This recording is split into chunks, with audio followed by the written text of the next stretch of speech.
हाथे गौराली होले चुंगलिया तो सुरो हो सिंगार कैले हो।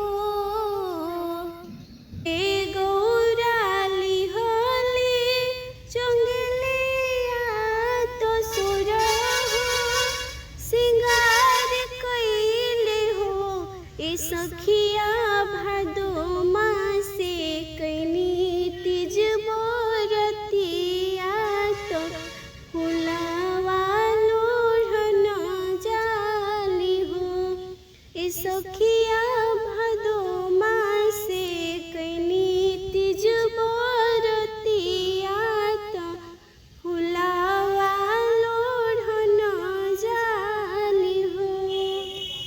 शिव जी के घनी फूल वड़िया तो भंगिया धतुरा रोपल हो। शिव जी के घनी फूल वड़िया तो भंगिया धतुरा रोपल हो। ए सखिया रोपल बेल पत्र तो बगिया सुहावन लागे हो। ए सखिया रोपल बेल पत्र तो बगिया सुहावन लागे हो।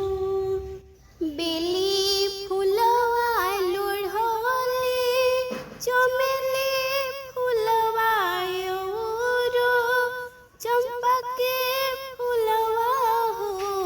ए सखिया भंगिया धतुरा गौरा लोढ़ली तो शिव पर चढ़ावेली हो।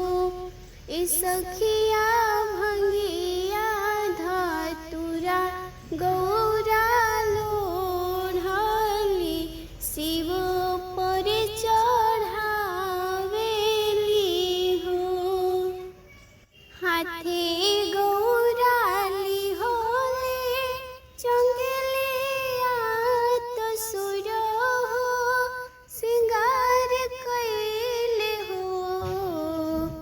हाथे गौराली होले चंगलिया तो सुरो हो सिंगार कैले हो।